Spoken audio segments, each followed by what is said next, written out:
And you the people have the power to create machines, the power to create happiness. You the people have the power to make this life free and beautiful, to make this life a wonderful adventure. Then in the name of democracy, let us use that power. Let us all unite. Let us fight for a new world, a decent world. If you continue, the responsibility of a country is not in the hands of a privileged few. We are strong and we are free from tyranny as long as each one of us remembers his or her duty as a citizen.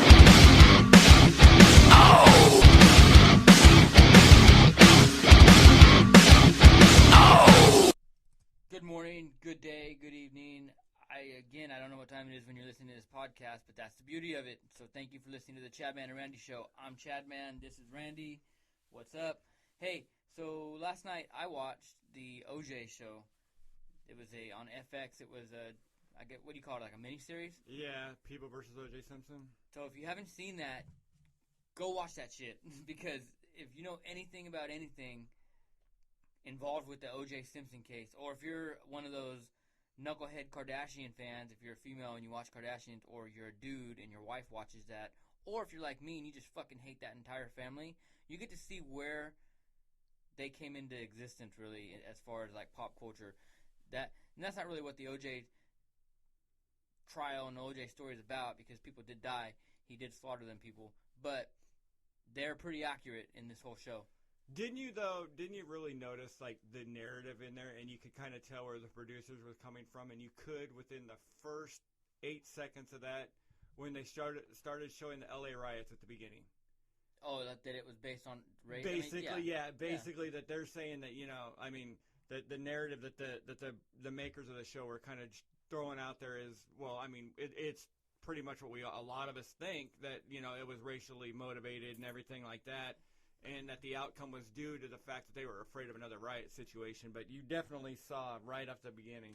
So I was telling my wife, when it came to the OJ, I'm giving my age away here, but I don't really care. I was probably 11.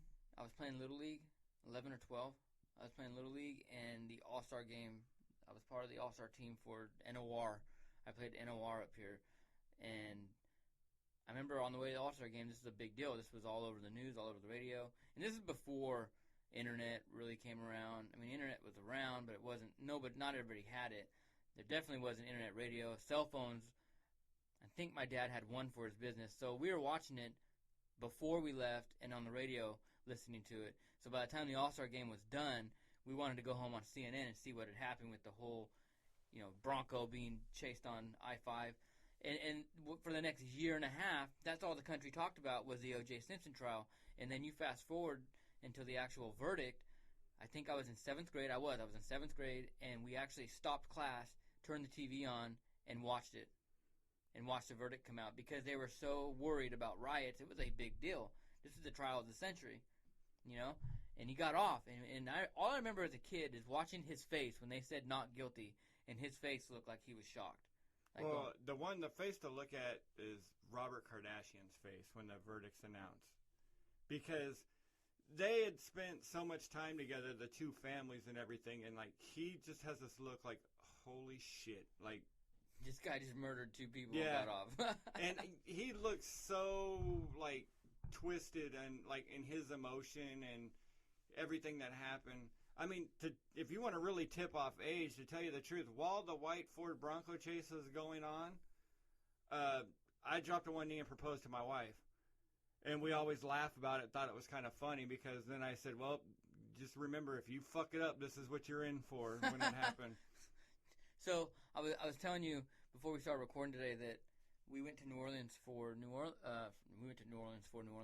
No, we went to New Orleans for Thanksgiving this past year to go visit my brother. And in New Orleans, they have this Museum of Death. I thought, because I've been to Vegas a lot, and Vegas has that bodies exhibit. For some reason, I thought that the Museum of Death in New Orleans was somewhat like a bodies exhibit, so where you would see aborted fetuses, maybe some skeletons, or pictures of people with elephantitis, just random physical anomalies. Right. No, far from. This is an act. It's exactly what it sounds like. You walk in, and it's a museum of death. You have pictures, exhibits, artifacts from crime scenes, letters from serial killers, weapons used by serial killers, costumes used by Ted Bundy. You know, because he was the clown guy, right? Or was it? No, that's Gacy. Gacy. So the clown costume that this fucking dude wore to the birthday parties before he murdered these people, that was there. One of the exhibits that was there was the pictures from Nicole Brown Simpson's house. I had only, up until that point, I'd only seen what most people have seen, that you see, the pictures you see on the news or in newspapers or something. I didn't actually see the full-on, non-edited fucking slaughter picture. I mean, I saw the pictures of like her hands. Like, yeah, dude. I mean, I'm a creep, so I looked them up online years ago. Like, yeah, not me. I just never really had the interest. But holy shit, bro! When in that show last night, when the one character, the prosecutor says, yeah, he nearly decapitated her. That this was aggression. This was hate. Well, they nailed so much of, like, in the show. I mean, there's some little stuff I could complain about. Travolta to me looked like Gene Simmons, and sounded like Gene Simmons with his face pulled too tight, and like I swear I was like, oh, that's why I was looking at my wife. Like, what are we watching here? I didn't think Cuba Gooding Jr. is big enough to play OJ, but that's nitpicking. Other than that, stuff that they nailed right, like the houses. I mean, OJ's mansion, I thought looked bigger than the pictures that I saw, but it looked great. And I mean, that house isn't there anymore. They knocked that thing down. So, oh, really? Yeah, no, they tore it down. They just tore this house down? Yeah, like, and not long after it, because it was such a blight on the neighborhood that, like, I think all the neighbors were bitching that it was basically going to... Get the fuck out of it. They didn't even try selling it? Somebody bought it. You would think that would... Oh, no, okay. Somebody bought it, but then it was, like, basically like a tourist trap and everything, and, like, I think they realized that, you know, with the foot traffic and everything, that it'd drive down the property value and shit and everything, so they tore that shit down. I'm surprised to hear that, because... I mean, the house that, what's her name, that Tate was killed in the Manson murders. They tore that down, too. Oh, it is? Yeah. Oh, I thought you could still go. No, I thought Trent Reznor and Nine Inch Nails recorded an album in that years ago. They did maybe years ago, but they tore that down a few years ago. Because, like, speaking of that New Orleans death, there's one in L.A., that Death Museum. That's his brother. Right, and I want to go, and the main reason I want to go, and me and a few friends have talked about, there was a documentary on Netflix that was following the Manson murders, and there's a tour of that they have. It's like Dearly Departed Tours runs it, and there's a tour where you can basically go along, and it's like a 2 or 3 hour tour, and they take you along the whole Manson murders, all the scenes and everything where everything happened. In order? Like the whole timeline? Yeah. Well, that's another thing about the show last night is... Because, see, like I said, I was young. I was middle school, early high school when all this was going on. And I didn't know all the bits and pieces. I know enough that everybody knows.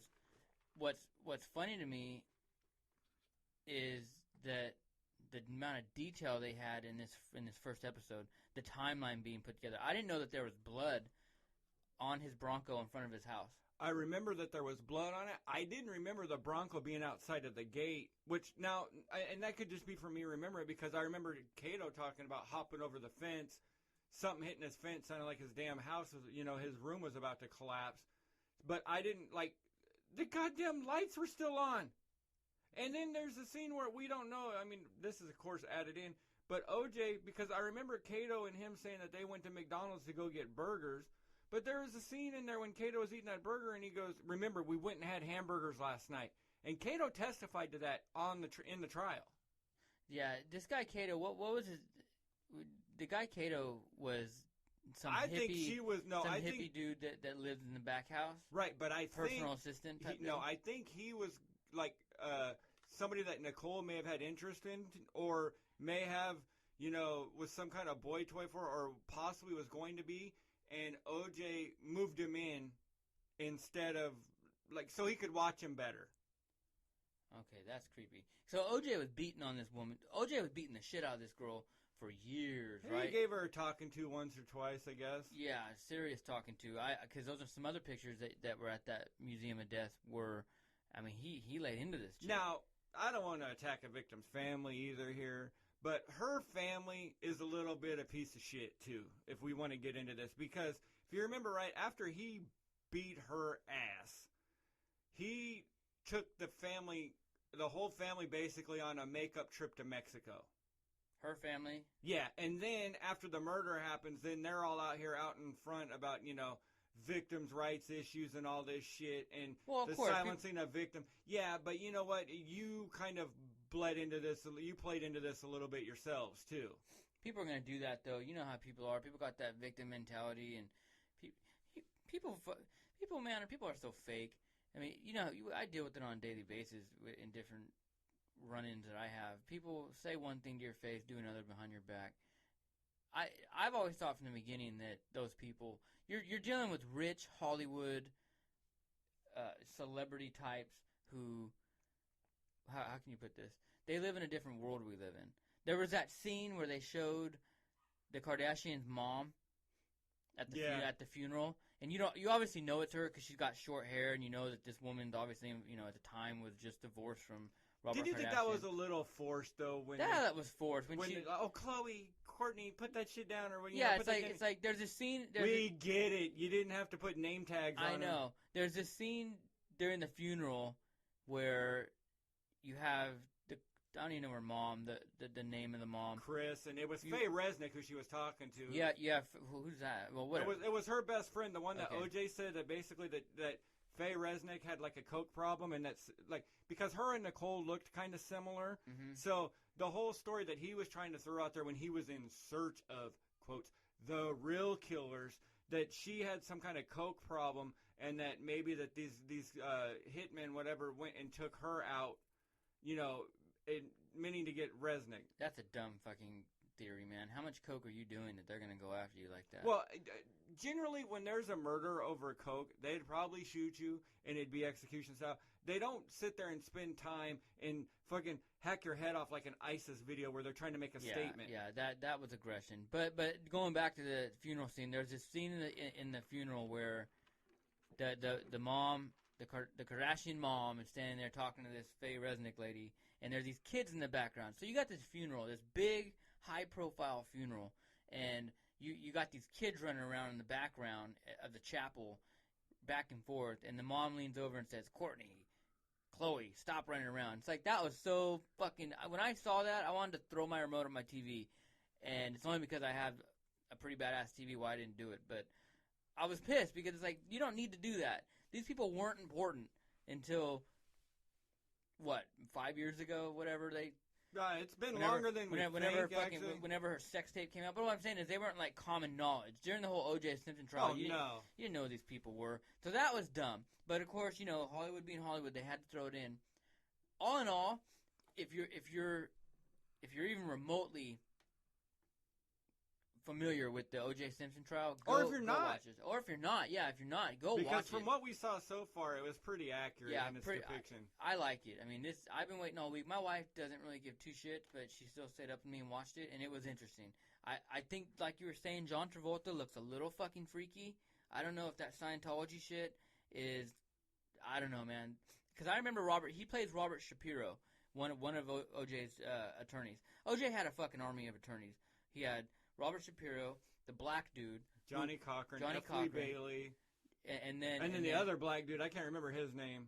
I don't know either. But what's funny is that did you see Johnny Cochran's fucking house? I've got nothing to wear. Zing zing. Yeah. So Johnny Cochran, I mean, apparently is this or was. Which I want to get to the karma of this whole thing eventually, but Johnny Cochran was like an over-the-top black attorney, and there's this scene where he's in his closet, and I'm not giving anything away by telling you these scenes because it's already, you can go Google this entire story, but he's in his closet, and he's pushing this button, and all these suits are going by inside of his closet like on a Today cleaner's rack. It's a fringus. And don't ask me why I know that word. I couldn't tell you. And he's telling his wife, he's like, "Hey, mama, I ain't got nothing to wear. I got to go talk to Michael Jackson. I got nothing to wear." And I guess he was over the top like that. The only time I've seen Johnny Cochran is when rappers rapped about him and when the trial was on TV. But I guess he was over the top. It makes you realize that Jackie Childs on Seinfeld was more of an accurate portrayal than we realized. Yeah. But, I mean, he had matching rings with everything, that closet was ridiculous. It's a good show, though. So I watched it, and it got me thinking about really, look, where are these people now? Okay, so you look at this guy. He clearly got off for murder. Clearly, he got off, and he murdered. It was obvious this guy murdered him. I mean, there was blood on his Bronco, and anybody who's innocent isn't going to put a gun to their head and drive down the I-5 freeway on the phone committing suicide. If you're innocent, you got the money for these attorneys. I can't say what somebody would do in that situation, hell being no, afraid dude. with jail. But no, where I'll even get more into it is, okay, even if he did get off with that, his search for the real killers, we'll say again in close, is not going to take place on the 17th green at some fucking golf course in Hollywood. You know, if he was good, because if you remember when he first got out, he did an interview and there was talk that he's going to spend until his dying day in a search to find the real killers of Nicole. You know, this fucker, he was got busted 2 years later for selling pirated DirecTV cable boxes in Florida. O.J. Simpson. Well, so it boils down to this. You had this guy, NFL player, O.J. Simpson, literally beat the shit out of his wife for years. They separate. Oh, shit. Do you remember? Hold on. Do you remember, even after that happened, a couple of years after that happened, where, and you being a Dodger fan, you'll remember the name, where his ex-chick who looked just like Nicole, looked really like, he dated like 2 or 3 different chicks that looked just like Nicole. But he calls 911 saying that my girlfriend is out doing coke with Pedro Guerrero the entire time. Yeah, that his broad had left him to go snort blow with Pedro Guerrero on this 9/11 call, and that's some funny shit. If you want to look it up, Jim Rome did a long ass bit on it that it still makes me and a friend of mine laugh to this day. Let's go Dodgers. Seems about right. So you got this guy. He kills his wife after beating the shit out of her. They separate. He kills her. She's banging a waiter at some local restaurant. Who, by the way, what restaurant do you know of where if you leave your glasses or a cell phone or wallet, they'll send a waiter to your house to drop it off? Now, I know there's ritzy. You're talking Brentwood, and if you don't know where Brentwood's at, it's a really ritzy Southern California rich neighborhood. I think that's where Michael Jackson lived at one point. A lot of rich folk live in Brentwood. They all got houses out there. So maybe they do. Maybe. But, and you know, not to mention, you might do it, because see, there was one movie that came out not too long after the murders where supposedly he was driving around in her Ferrari or something like that. Yeah, I mean, she was banging. But that wasn't proven. I mean, to tell you the truth, if I worked in that thing and I'm a struggling waiter or whatever, if I knew where somebody lived, because you don't know if they made deliveries to them or whatever, I'd take them shits back hoping to get a tip, because you know they'd probably hit you with a fat tip. Yeah, and we're talking fat ass. Yeah, some fat ass. I'll get a tip. Yeah, he was definitely getting tips. He was getting tip, all right. He was getting the tip of his dick sucked. But here's the deal. He murdered both these people, and it was brutal, dude. It was something out of a fucking horror film. When I say he was almost ISIS decapitated, Randy says he was almost ISIS, or she was almost ISIS decapitated. Look those pictures up, man, if you want to, if you're into that. And yeah, and then homie was stabbed like, dude, I couldn't even count. I mean, it was aggressive. It was angry. Blood everywhere. So he got off. After all that, he got off because, you know what? And Johnny Cochran said it in that episode, if you can't win, money will win. Or something like that. He said something along the lines of like, money will always win. If you got the money, you can get off. And when the public is scared about race, and when the prosecutors and the government and everyone's afraid of race riots, it's almost better, right, to let this guy off than to have people and property damage and more people die because of race riots and more problems arise. I mean, how many people died in the LA riots? The one thing. Well, the fact is the murderer in that one, he killed his target. You know, I mean, they weren't worried about a spree killer, him being a danger to the public in general. He killed who he was going after. Yeah, and you know, you look at the way our systems, our current justice system, where things are going, especially during this election year. I mean, and you go back, it's progressively gotten worse. This guy got off for murder, and the worst crime that he committed was fucking letting the Kardashian family fucking loose on us. Well, He no, but killed look society. But look at karma. Look at where karma's at. So the dad, Robert Kardashian, he died of cancer, right? Yeah. How did Cochran died of cancer. Cochran died of cancer? Like brain cancer, I think. Robert Shapiro's gone. No, he's not. He's alive. Oh, he is? Yeah, he does. He's the owner of LegalZoom, like that. Oh, that's LegalZoom.com. right, LegalZoom. Okay, so let's just face it out. So 2 of his attorneys are dead. Okay, the Kardashian family. One way you look at it like this. Okay, these people are one of the most well-known celebrity families out there. But look at them. Take a good fucking look at them. Do you see that picture that was taken over Thanksgiving? It's like them with the transvestite dad and Kanye West and all these. Like, look at these people. It's a circus. It's a fucking circus, man. You look at the wake that the O.J. Simpson trial has left in all of our lives that we see and we deal with on a daily basis on TV, pop culture, music. It's all around us. This one act, this one murder has affected, not in a serious way, but it's affected our lives in one way or another. I wonder if you could really, I mean, of course there's been, like, differences in race violence or whatever, but if you could really trace that back into the media some of the PC on race and covering things in it, the way it was covered. Because if you look at every reaction that was shown when that trial came to a conclusion, it basically was showing the race difference, where you would see groups of blacks celebrating, partying, and white people just and they were really playing in to show that difference as often as they could. I mean, Johnny Cochran played the race card the whole time. Why wouldn't you? I mean, you're less than 5 years. Well, his job is to get the dude off. I mean, so, you're yeah, exactly. You're less than 5 years. Since it was LA 2. riot. Well, it was 2 years when the murder happened. So yeah, you're talking 3 years when they were in trial.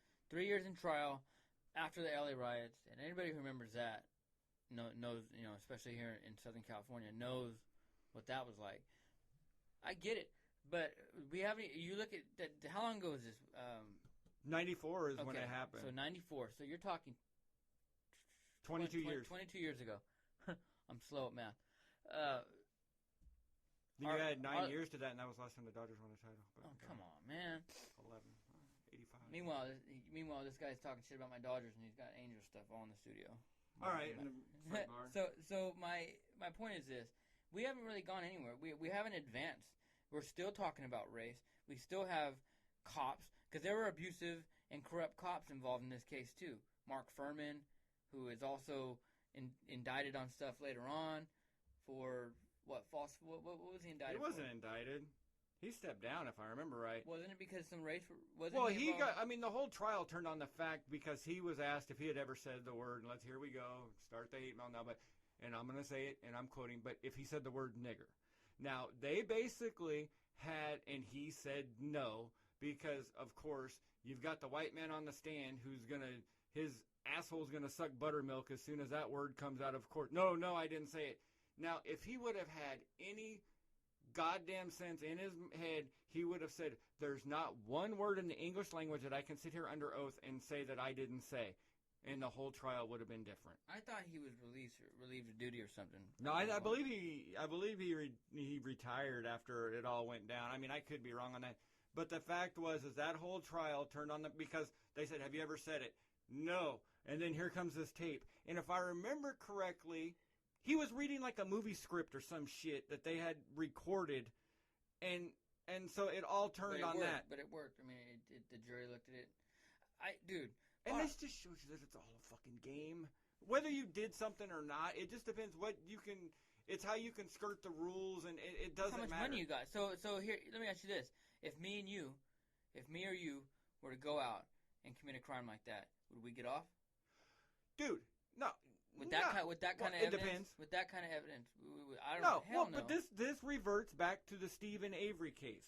If you want to really get back into making a murderer thing, that word got OJ off. Now, there are parts in that Making a Murder movie where they say, well, this family tree doesn't fork, that they're all inbred. Now, if you would have got prosecutors doing that, if that would have been in a different circumstance, if it wasn't okay to politically attack or not politically attack, but to say things against a white male, Stephen Avery would be just as free as O.J. Simpson is right now.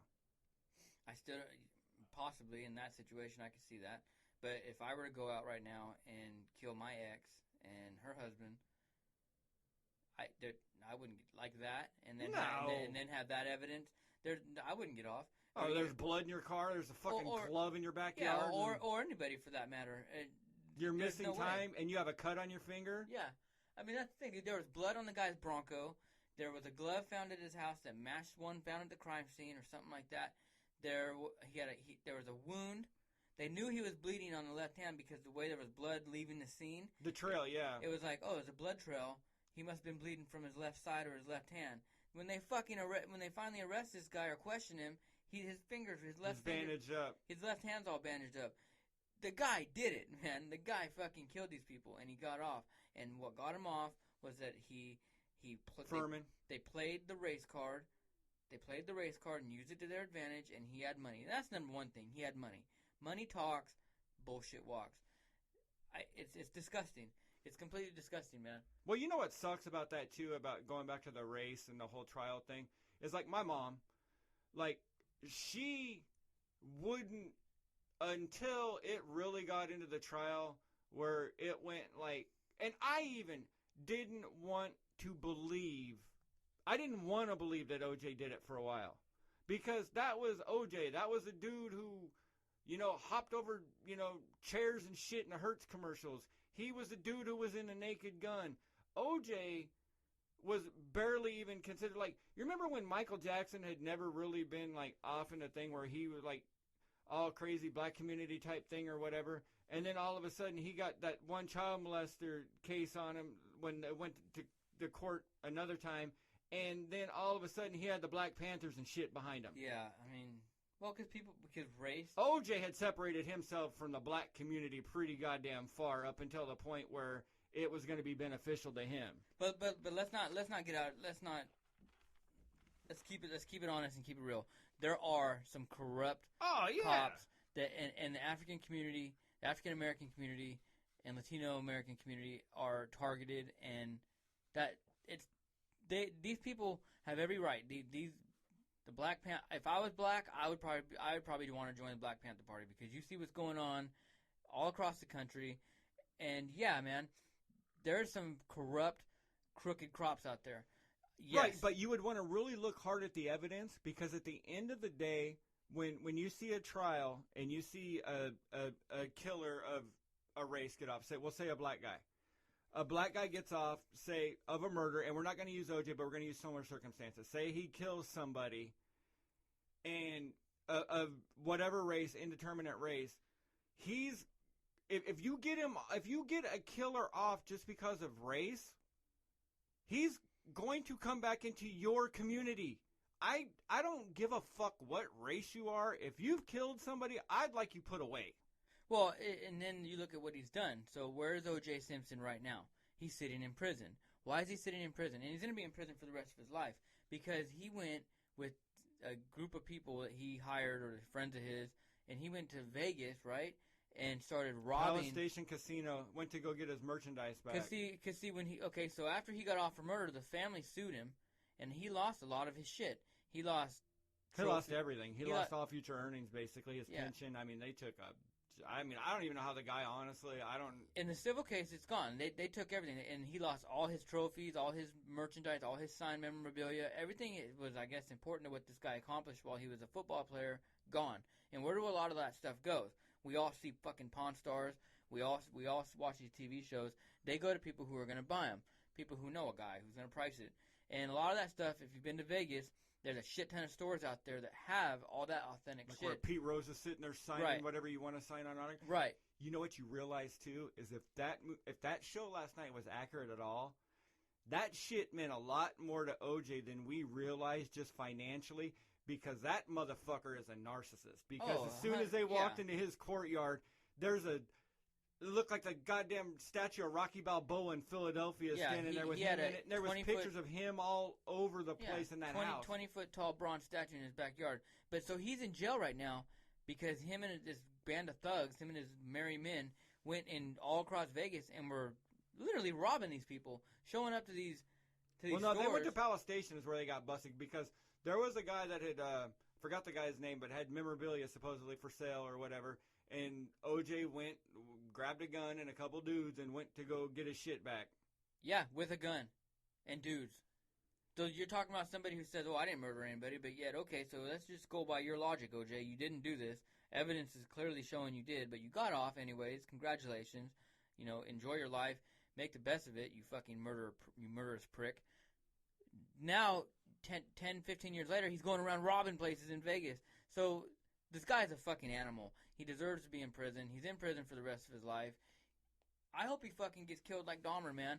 I hope somebody goes and just murders this guy because... Well, from what I heard, they said that he's like a model prisoner and they love him. Like, he's got it fucking made.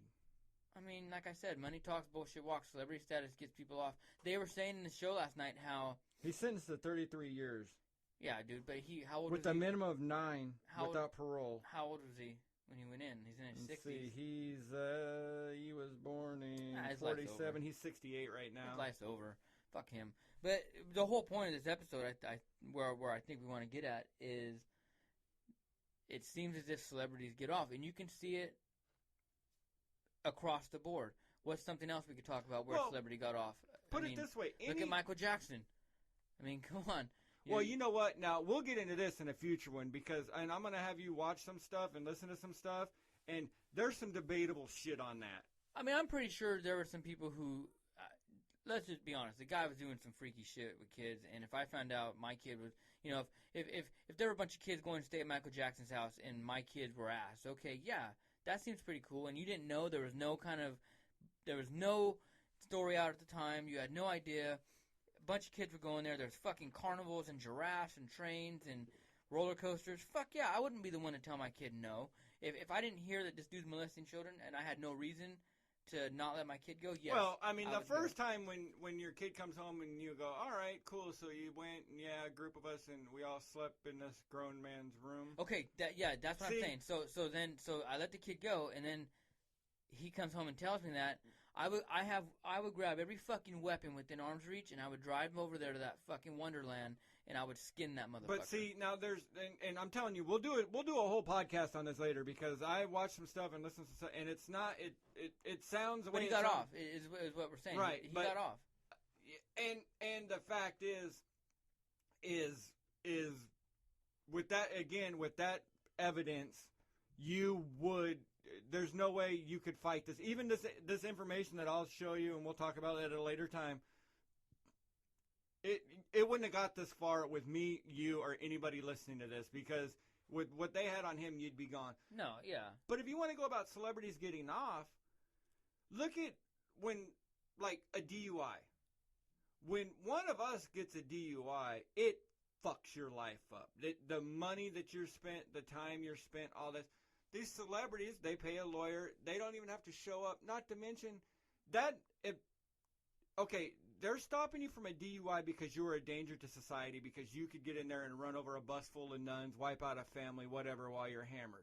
Okay, well then the fine should be relative to your net worth, because a fine of, what's it cost by the time you get a DUI, like total lawyers fees, everything? About 10 grand. 10,000. Okay, that to most of us is a big dent in the wallet. Yeah. To a celebrity, that's couch cushion money. That's let me go pull this out, no big fucker. Just get this nuisance out of my hand, and that's no big deal. I'll hire a driver from here on out. You know what I mean? Or they get 4. You know, like Lindsay Lohan. How many did she get in a row? You know, and well, look at Nicole Richie. Nicole Richie, that's her name, right? The skinny chick that was hanging out with that other slut. Paris Hilton. So she drove on the opposite side of the freeway at 2 a.m. and got off, and the next week was driving around. You know what? Also, too, what they do is this comes back to like how you were talking about letting OJ off because of the riots.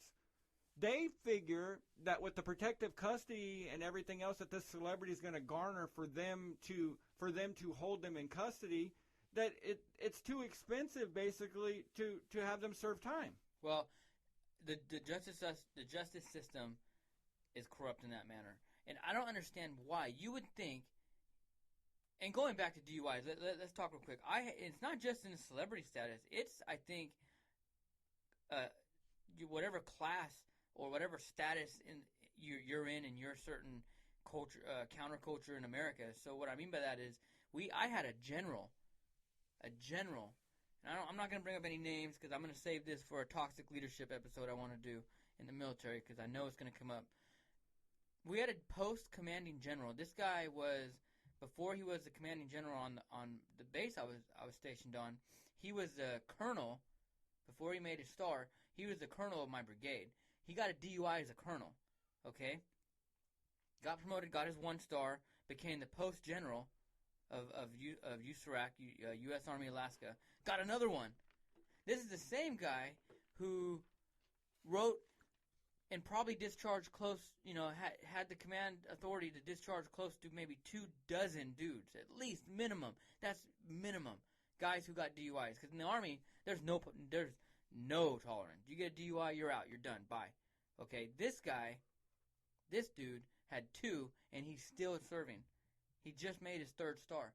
So it's not just in the celebrity world. It's power. Well, it's who you know. It's who you know. It's power. It's status. You get off. Look at locally, Donnie Youngblood, the sheriff. Locally, look at the fucking ex-DA, fucking Jagels and all his nonsense, and his wife running around popping prescriptions everywhere. Donnie Youngblood is our sheriff out here in Kern County. How much trouble has his son been in? Now you're dealing with something different. Now it's not him, but it's his son.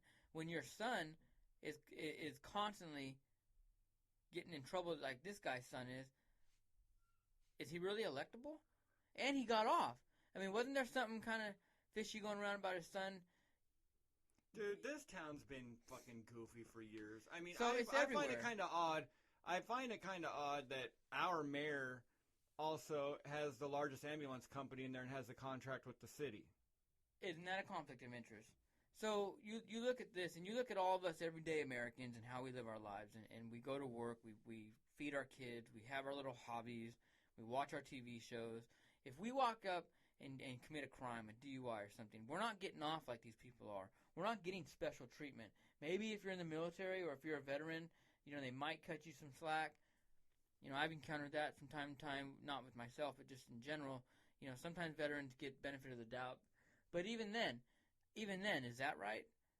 Is that right? Like if I go out and I get drunk in public, and let's say you and me go out and we don't know each other, you go out and you get drunk in public, I get drunk in public, I tell the cops I'm a veteran, I've been home a year, chances are they'll be like, all right, man, let's get you a ride home.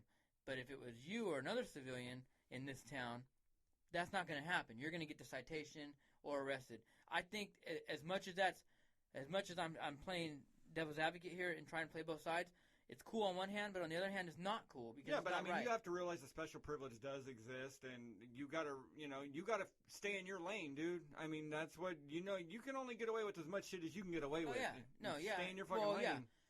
But I think that's wrong. I think you look at where society is going, and so the next thing I'm gonna watch on TV is Madoff.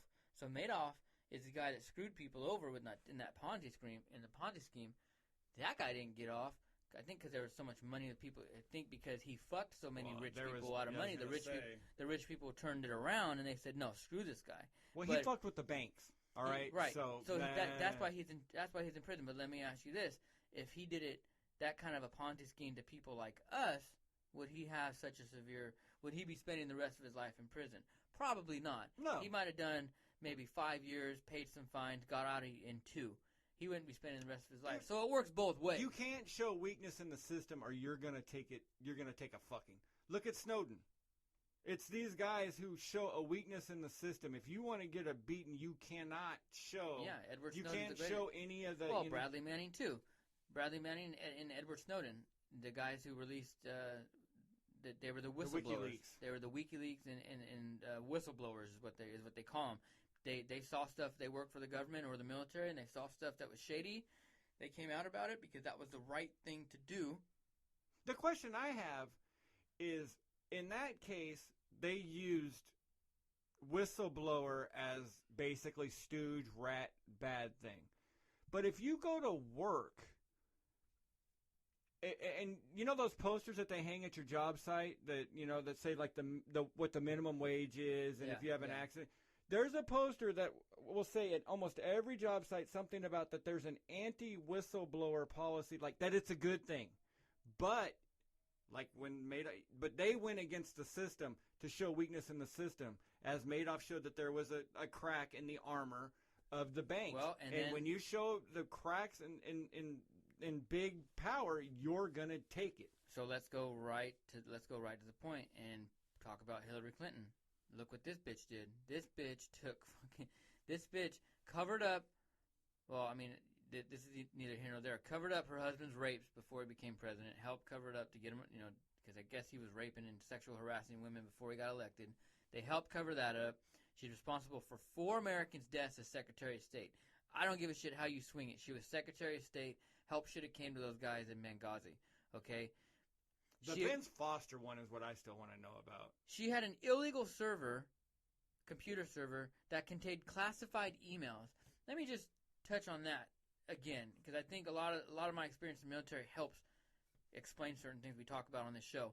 So when I was in the military, I had a security clearance. It wasn't, when I say that, no, it's not like I had access to fucking Area 51. You have levels and levels and levels of security clearances. You have to have a basic secret, like a basic standard secret across the board security clearance to get on any kind of government computer. You would have to have that as a team leader in the Army at minimum, so you can go and pull duty logs on like the duty computers. That's it. I didn't have access to fucking what happened, with the Philadelphia experiment or any kind of top secret fucking. It wasn't like that at all. Sounds a lot way cooler than it is. But on a Secretary of State level, you're talking about above top secret, crazy classified. Well, you're making the secrets. You're making the secrets. She took that shit and put it on her personal servers. Which is kind of a security leak. That's a huge leak. So if I were to, let's say hypothetically, if I had homework and I was on duty as a team leader and I got my little cheesy secret clearance and I'm on duty, I'm the duty sergeant at my unit, 24 hours. You got that duty every once in a while. And let's say I'm doing homework on that government computer and I bring in a thumb drive from home with like my homework that I transferred over, and I'm going to plug my thumb drive into the government computer. Do you know how the amount of trouble you get into if you take that thumb drive off? First of all, it won't even let you because they got the blocks. You can't even do it. But if you take anything from a government computer and you take that shit home, even if it's a training manual, and your unit finds out about it, you are fucked. You're getting not so much court-martial, but you're looking at Article 15, and depending on what you took, yeah, you could even get chaptered out. That's a huge deal. That happens all the time. Guys may or may not understand what they're doing, and they get caught, and they're done. You're dealing with the Secretary of State, and now she's running for fucking president? She just won Iowa, the Iowa caucus. Dude, can we really get into Iowa? The Iowa caucus is bullshit, because I heard like 6 counties that are flipped on a fucking coin flip. Well, that's what I'm saying. And so we're living in a system where this lady who broke these laws... But we're being reported that this is news, that it was something important where, they won this caucus, and it really means something. Dude, there was like 6 precincts, counties, whatever it was, where it was decided on a coin flip. Well, that's fucking news? That's where I was getting at. So look at this, people. Listen to me.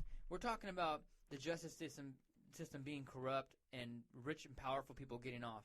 I just told you what Hillary Clinton was responsible for. Go watch the movie 13 Hours right now. It's in theaters. Or if you got a Fire Stick or something, go watch it.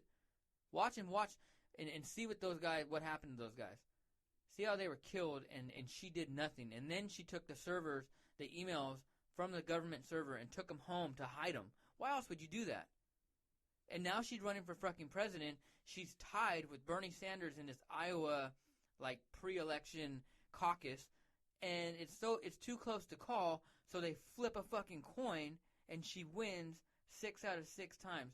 Dude, with that kind of luck, this bitch needs to be playing the Powerball. You know what she could have done in woodshop, dude, when we were flipping quarters in high school? I've never in my life, and my math teacher last night was talking about this, about the statistics, the odds that she can win 6 out of 6. It's like 1 in 32,000 or some shit. That's insane. And that is where that's the root of what this conversation is about. Is that these people with the power and the money, they almost feel like they're invincible, like they can get away with anything. Well, when you figure, and they are. But when you look at a presidential race that has a Bush and a Clinton running, what the fuck do you think? Of course, there's royal families.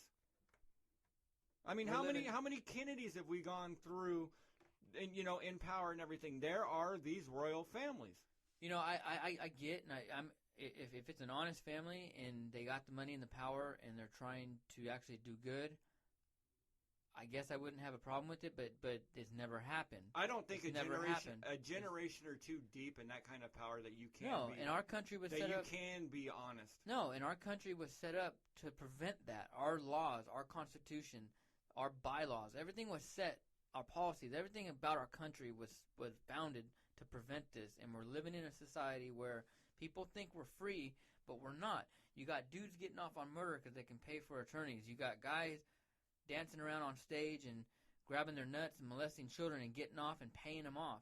That's what a settlement is, right? I mean, let's be honest. When Michael Jackson came to a settlement outside of court with these people, that's pretty much saying, yeah, I'm not admitting my guilt, but let's not go to trial. I'm telling you, we'll go back into this later. But I always thought exactly what you thought, but there was a couple of things that I saw, read, and what that kind of turned me a little bit.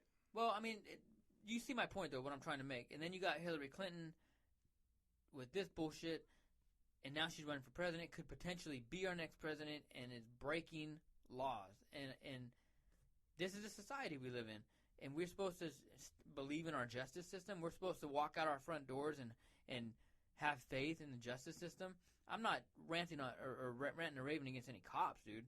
I love cops. I got friends who are cops. I've said it numerous times. But there are shitty fast food workers. There are shitty any line of work. Oh, yeah. There's shitty people involved in it, and people who steal out of the register at work or whatever. So to assume that every guy who takes the oath to be a police officer is perfect and upright and just is bullshit too. There's just percentages that shows that there's a certain percentage in every field of work that sucks at their job. Oh yeah.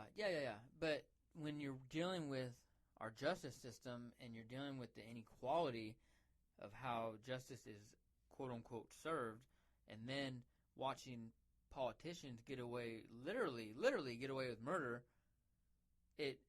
what do we do about it? Do we just stand by and acknowledge it? Because you hear it on other podcasts, you hear it on TV, on radio. People see it. It's right there. It's happening. But why are we as a society so fucking afraid to actually do something about it? It's not afraid. You know what it is? It's because it doesn't affect you. Why are we fighting multiple wars on multiple fronts right now and life continues here? Because it doesn't affect us.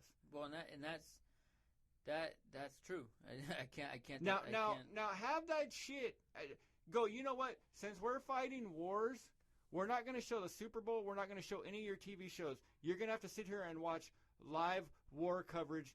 And I'm not talking the cool war coverage. I'm talking boring day-to-day shit. We're going to interrupt all your TV shows and everything until the fucking war's over. Keeping up with the Kardashians is now... right. There's no Super Bowl this weekend. Nothing. You're going to watch 2nd Platoon, 140th Cav Recon. Do fucking PT. Do PT and pull ECP guard on Cop Dicey. Until the war's over. You guys are all in. And then watch the fucking shit. Watch how quick these motherfuckers are home. You're going to watch these two fucks, man, sit in a guard tower talking about movies and shit. Like, that. Like honestly, that... Oh, man. But that's sad. That's the state that we live in, man, and it breaks my heart because, and it angers me, and it angers me a lot because we live in a society where there is not equality, and that's why I see so many people. I can understand people turning to Bernie Sanders, who, I'm not for Bernie Sanders. How can you say that you love America and you're American when, if you're going to vote for Bernie Sanders, that's the exact opposite. And I'm sorry, I know some people who are really into Bernie Sanders, but that is his whole shit is the me. I want everything for free. Baby, suck your thumb. Fucking problem that's wrong with society anyway. But that's why people are going to him, because they see the 1% and they see the rich people as the 1%. They see what's going on with the Go ahead inequality. and get 90% of your wages taxed, dummies. But they see this, and I'm not falling for it, but they see this, and they're like, you know what, fuck this. And their remedy is to vote for somebody like this without knowing what it's going to do to our country. I think there's a way to fix all this without having to turn to socialism or turn to a leader who's going to say, you know what, yeah, everything's fucked up. Let's take from the rich and let's bring the power back from the people. That's what they did in pre-Soviet Russia when they killed the czars right after World War I and became the Soviet Union and became communism. And look what happened with that. So it's a dangerous ground. It's a very thin line. Well, my daughter's she's a college student right now. She's paying for, she's taking loans out and whatever, and money that we put aside for her to go to school, but she's taking loans out too. And she came to me the other day and she goes, I don't give a shit, but I heard one of these guys is for free college, and I'm whoever that guy is. And that's when I had to look at her and I go, do you really think it's free? I mean, you took econ, right? When you were in it's not free. It's coming from fucking somewhere. There's not somebody. You remember the game Dragon's Lair, where you had to be Dirk the Daring, old video game? You had to go fight the dragon, and you ran in and found this big old. No, is that like Castlevania? Nah, it was this comic game. But okay, but any game where you have to run in and you find this big old, or Lord of the Rings, or anything where you go and there's this big old pile of the dragon's gold in some fucking dungeon somewhere. Okay, there's no dungeon. It's coming from us. We're paying for that shit. There's no free thing. But these people, my daughter and all these young kids, they think free, free, free.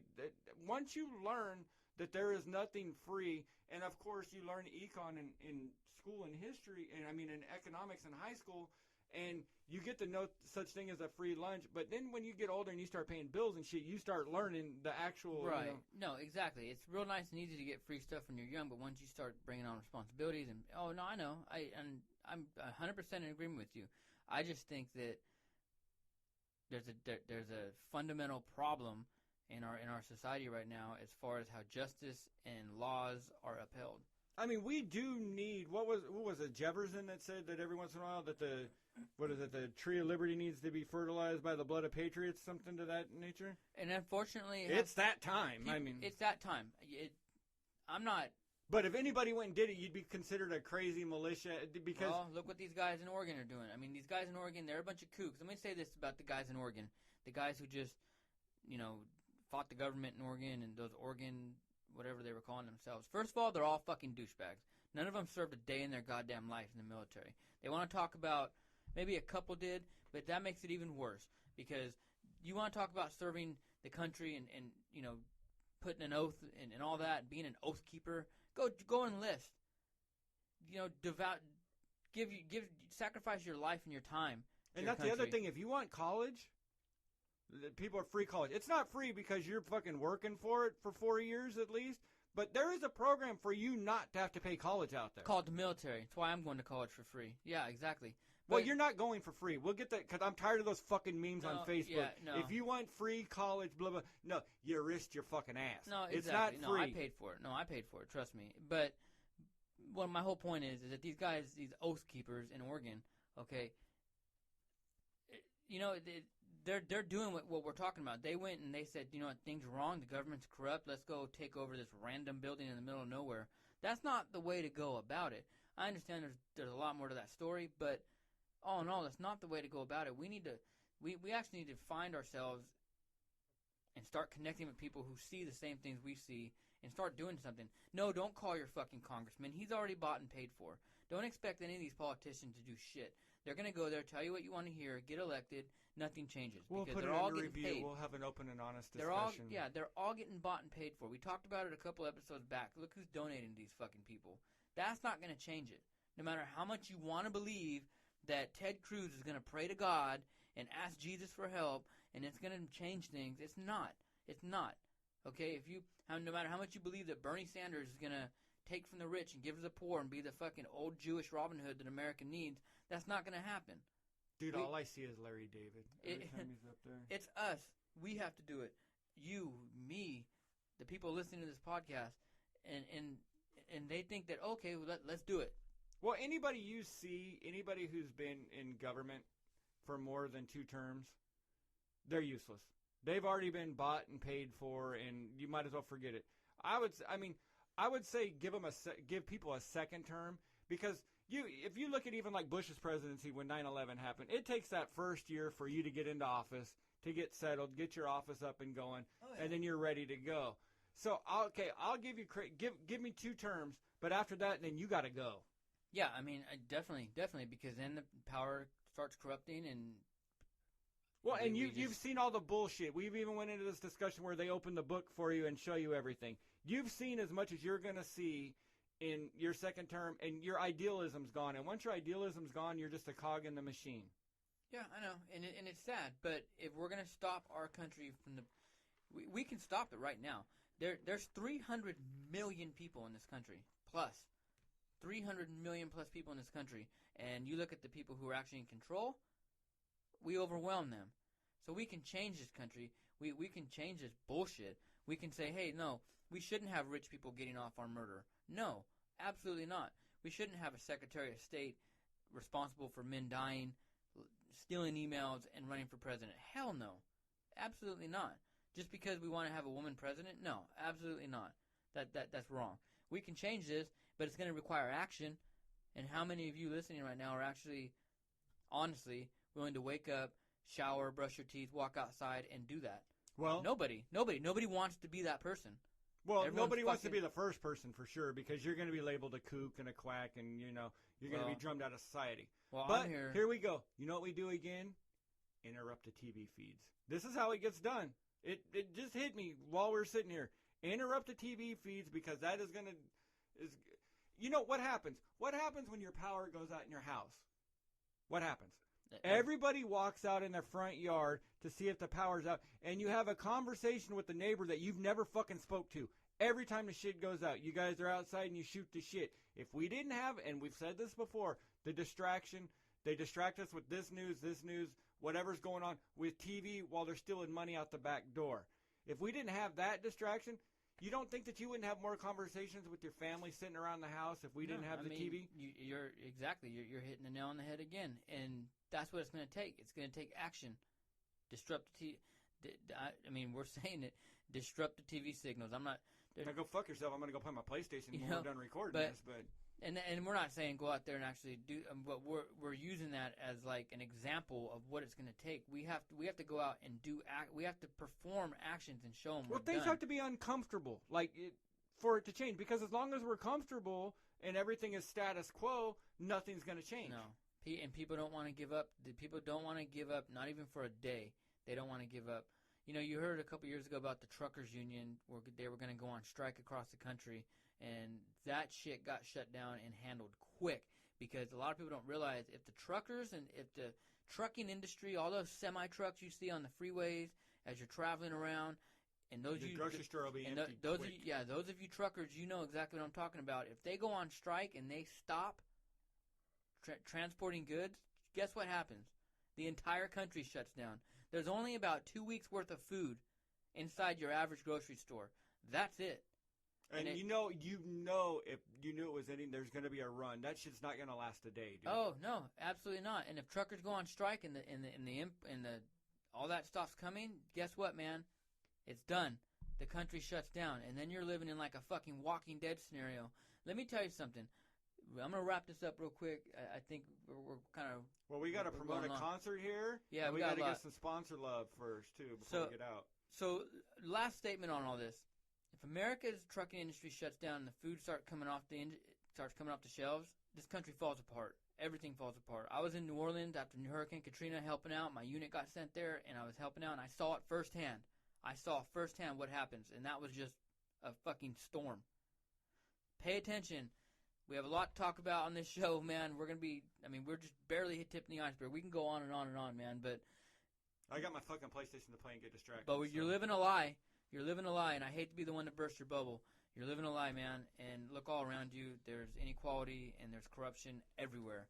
Having said that, we want to thank both of our sponsors, Wolf Creek Tattoo here in Bakersfield, over on 19th Street. Go check them out. If you're looking to get some artwork done, it's a tattoo